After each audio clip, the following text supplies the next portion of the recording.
Video बहुत ही ज़्यादा informative और इम्पोर्टेंट होने वाला है। तो ऐसा क्यों है? जैसे कि आप सबको पता है कि गर्मियां आ चुकी हैं और बहुत ही ज़्यादा कड़ी धूप पड़ रही है आजकल, और हमने सब्जियां भी लगा दी हैं। तो सब्जियों को और फलों को, फूलों को इतनी कड़ी धूप में सरवाइव करना बहुत ही ज़्यादा मुश्किल हो रहा है। तो आज मैं आपको कुछ ऐसी बातें बताऊंगी जिनका आपने पूरे तरीके से अगर उनको फॉलो करते हो तो पैदावार भी बहुत अच्छी होगी, सब्जियां भी बहुत अच्छी होंगी, फल भी बहुत अच्छे होंगे, फूल भी बहुत अच्छे होंगे। तो देखो ये 4 पॉइंट्स कौन से हैं और इनको फॉलो जरूर करना है। फॉलो करने के बाद कमेंट जरूर करना है कि कैसे रिजल्ट रहे आपके। Radhe Radhe. So hello everyone, welcome back to my new vlog of प्राकृतिक खेती। तो आप किसान हो चाहे रासायनिक या हो प्राकृतिक, तो ये वीडियो आपके लिए बहुत ही ज़्यादा इन्फॉर्मेटिव होने वाला है। तो ऐसा आज क्या है इस वीडियो में, आज हम कौन से टॉपिक पर चर्चा करने वाले हैं? तो हम चर्चा करने वाले हैं कि गर्मियों में अपने प्लांट्स की, फूलों की, फलों की, सब्जियों की किस तरह से केयर करें कि वो मुरझाए ना, डेड ना हो जाए और अच्छी हमें पैदावार दे। तो हमें किन किन बातों का ध्यान रखना चाहिए और किन किन बातों को फॉलो नहीं करना चाहिए। कुछ बातें ऐसी होती हैं जो हमें करनी चाहिए और कुछ बातें ऐसी होती हैं जो हमें नहीं करनी चाहिए, बट हम दोनों को करते हैं। उसी की वजह से हमारा प्लांट ख़राब हो जाता है, डेड हो जाता है, और फिर धूप के कारण वो पूरी तरह से मर जाता है और हमें पैदावार भी नहीं मिलती और हमारा काफ़ी ज़्यादा नुकसान हो जाता है, जिसकी वजह से हम घाटे में चले जाते हैं। तो आज इन्हीं चीज़ों को समझेंगे कि किस तरह से प्लांट को लगाना है और किस तरह से उसकी आगे की केयर करनी है, और फिर अच्छी पैदावार किस तरह से हमें पानी है, वो भी बिल्कुल ज़ीरो बजट से। तो चलो बताते हैं आपको छोटी सी टिप्स और ट्रिक्स। सबसे पहले आप इस प्लांट को देख लीजिए। ये हमने लगाया है अपनी इन लकड़ियों की जगह पे, मतलब जहाँ पर हम अपनी लकड़ियाँ रखते हैं वहीं पर इसे लगा दिया है हमने। यहाँ पर क्यों लगाया है? क्योंकि ये जगह खाली थी और यहाँ की मिट्टी ना बहुत ही ज़्यादा भुरभुरी है, देखिए। तो इसीलिए हमने इसे यहाँ पर लगा दिया है, हेल्दी मिट्टी है ये। तो हमने सिर्फ एक दिन यहाँ पर पानी नहीं दिया है और आप पौधे की कंडीशन को देख सकते हो कि वो कितना ज़्यादा सूख गया है। तो यही मैं बात कह रही थी कि हमें धूप में, मतलब इतनी कड़क धूप हो रही है कि एक दिन भी पानी नहीं देंगे, मिट्टी भी पूरी सूख गई है और पौधा भी सूखने लग पड़ा है। अगर 2 दिन और पानी नहीं देंगे तो ये पौधा बिल्कुल डेड हो जाएगा और हम चले जाएंगे पूरी तरह से घाटे में। ये तो सिर्फ एक प्लांट की बात कर रही हूँ मैं। आप बड़े किसान होंगे तो आपने काफ़ी ज़्यादा मात्रा में लगाया होगा और आपको कभी टाइम ना लगता होगा, तो आप क्या करते होंगे, आप भी पानी नहीं देते होंगे, फिर आपके पौधे भी इस तरह से मुरझा कर वो डेड होने लग पड़ते हैं। तो आज आपको इसी चीज़ का इलाज बताने वाली हूँ। अगर आप वो कर लोगे, आप 3-4 दिन या 5-6 दिन भी पानी नहीं देंगे कड़ी धूप में भी, तब भी इस पौधे को कुछ नहीं होगा, ये एज इट इज़ रहेगा, मतलब हरा भरा ही रहेगा। तो ऐसा हमने क्या करना है तो बताती हूँ अभी। तो इसका उपाय है ये क्या है? सूखा घास। ये धान का जो वेस्ट मटेरियल होता है, ये हम वो यूज़ कर रहे हैं इसके लिए। तो आपने क्या करना है, इस घास को लेना है, सूखा घास ही डालना, आपने कोई भी ले सकते हो। फिर उसे, ये हमने लकड़ियाँ इसलिए लगाई हैं क्योंकि ये यहाँ पर रखा हुआ है हमने, ताकि कोई छेड़छाड़ ना करे और ये पौधा ख़राब ना हो जाए, टूट ना जाए। तो अब हमने क्या करना है, यहाँ नीचे इसे डाल देना है इस तरह से।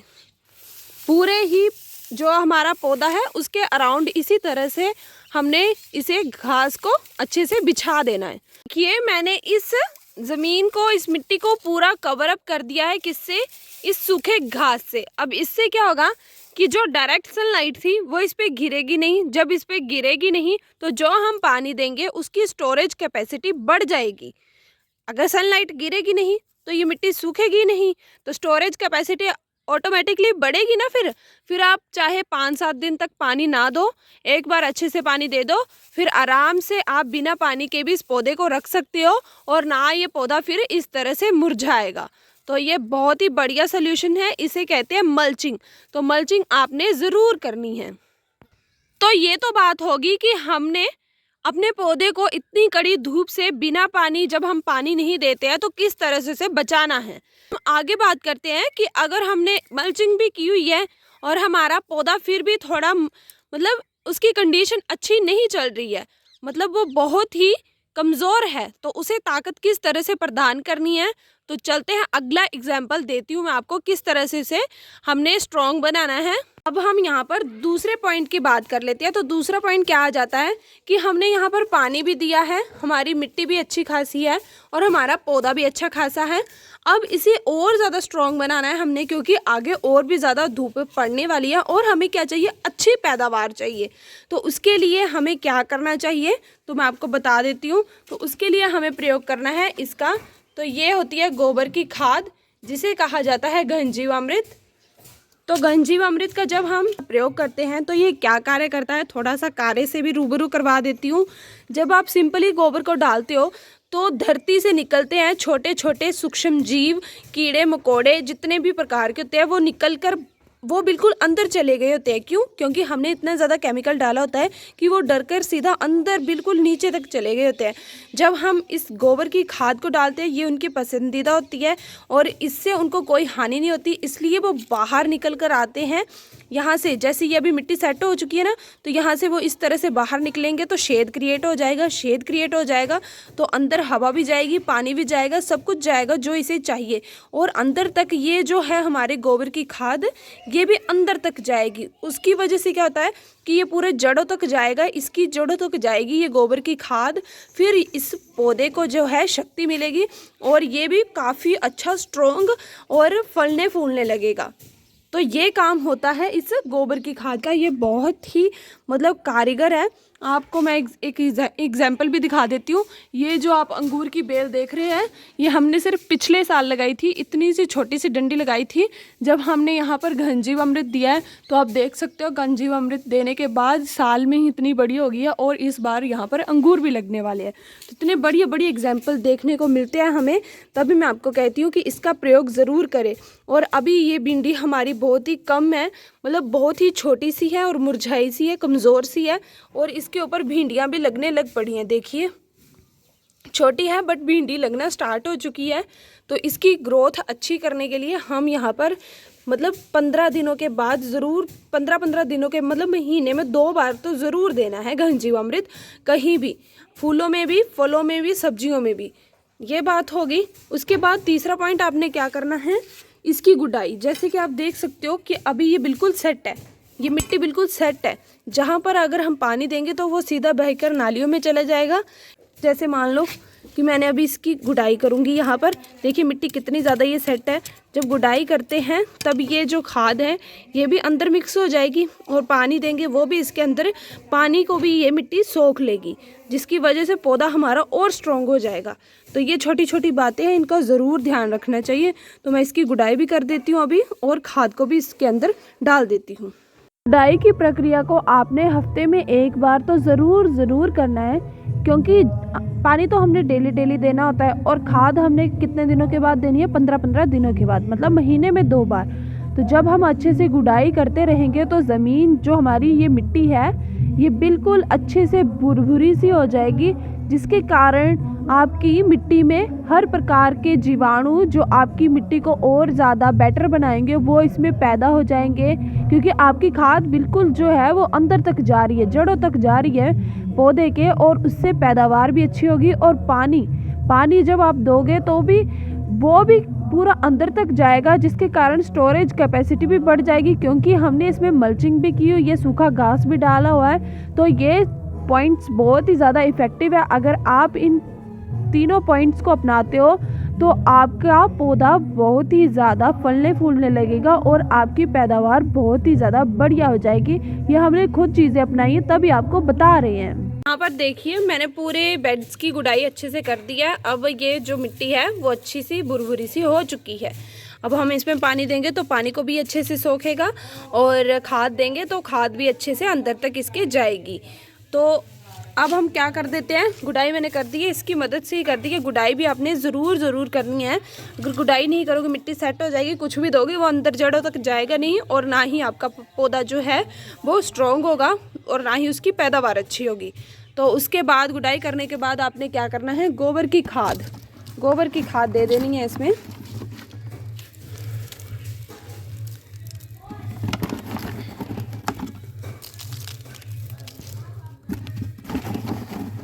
थोड़े ही दिनों में आपको इसके रिजल्ट्स भी दिखने लग पड़ेंगे। यहाँ पर कम ही देंगे क्योंकि ऑलरेडी यहाँ पर बहुत ज़्यादा है। तो यहाँ पर हमारे 3 स्टेप कंप्लीट हो चुके हैं। सबसे पहले मैंने आपको बताया कि सूखा घास डाल देना है अपने पौधे के अराउंड, ताकि आपका जो पौधा है वो इतनी कड़ी धूप में सूखे ना। फिर पौधे में अगर आपने आच्छादन भी किया हुआ है, मतलब सूखा घास भी डाला हुआ है, फिर भी आपका पौधा कमज़ोर है, तो आपको क्या करना चाहिए? तो उसके लिए आपको अपनाना चाहिए खाद, गोबर की खाद, स्पेशल गोबर की खाद को अपनाना है, रसायन को नहीं अपनाना है। गोबर की खाद को जब आप अपनाते हो तभी जीवाणुओं की मात्रा बढ़ेगी, तभी केंचुओं की मात्रा बढ़ेगी।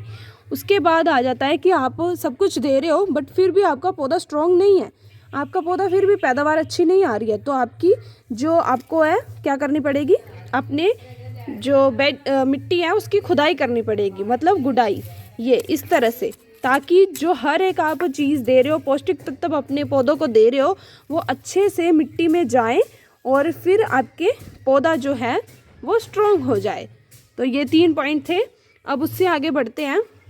अभी हम बात कर लेते हैं 4th पॉइंट की। तो देखिए, ये हमारा अमरूद का पेड़ है जिसके पत्ते डेली झड़ते हैं।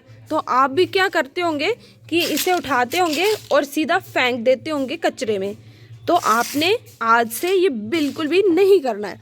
आपने क्या करना है, इन पत्तों को उठाना है और इसी में डाल देना है, क्योंकि ये होते हैं डिकम्पोजेबल। और जब आप इसको इसमें डाल दोगे तब क्या होगा, देखिए, पहले मैं डाल देती हूँ सारे, फिर बताती हूँ। जैसे हमने इसमें डाल दिए, पहले ये क्या था, इस तरह से था। जब हम इसे डाल देंगे इसमें छाया बन गई। हमने यहाँ पर खाद भी दी हुई है गोबर की। और जब हम ये सब चीज़ें करते हैं, पत्तों को, सूखे पत्तों को डाल देते हैं, तो इस तरह से हमारी मिट्टी भी भुरभुरी हो जाती है, मतलब पौष्टिक मिट्टी एक तैयार हो जाती है और हेल्दी इन्वायरमेंट भी तैयार हो जाता है। ना यहाँ की मिट्टी सूखेगी और ना ही हमारे पौधे को मतलब पौष्टिक तत्वों की कमी होगी और ना ही हमारा पौधा सूखेगा। और देखिए, इसके अराउंड हमने क्या क्या लगाया हुआ है। यहाँ पर हमने लगा दी है सेमफली, जो कि नाइट्रोजन का काम करती है, यूरिया का काम करती है। ये हमें डायरेक्ट नाइट्रोजन प्रदान करेगा हमारे अमरूद के इस पौधे को। और साथ में लगाया हमने टमाटर, क्योंकि यहाँ पर स्पेस खाली था तो हम खाली जगह छोड़ते नहीं है, इसलिए हमने यहाँ पर पूरा लगा दिया। तो आपने भी क्या करना है, डेली जो भी पत्ते बढ़ेंगे ना, सारे उसी में डाल देने हैं। खाद भी बनती जाएगी और आपके पेड़ को ये छाया भी प्रदान करेगा, जिससे आपका पौधा जो है इतनी कड़ी धूप में मुरझाएगा नहीं, ना ही उसमें पानी की कमी होगी। देखिए, हमारे 4 टिप्स एंड ट्रिक्स जिनको आपने फॉलो करना है इन गर्मियों में। अगर आप इन चारों टिप्स और ट्रिक्स को फॉलो करते हो तो डैम श्योर आपकी फसल की पैदावार बहुत ही अच्छी होगी और ना ही आपका पौधा सूखेगा। इतनी कड़क धूप में भी अगर पानी नहीं भी दोगे तब भी वो हरा भरा रहेगा और आपको काफ़ी अच्छी पैदावार देगा और उससे आपका अच्छा खासा मुनाफा भी होगा। और ऐसी ही इन्फॉर्मेटिव वीडियो पाने के लिए हमारे चैनल को ज़रूर लाइक शेयर सब्सक्राइब कर लें और मुझे ज़रूर बताएं कि ये वीडियो सच में आपके लिए इन्फॉर्मेटिव था, कि आपको इसके बारे में पता था। अगर नहीं पता था तो कमेंट ज़रूर करना है। बाय बाय, मिलते हैं कल एक और नए व्लॉग के साथ।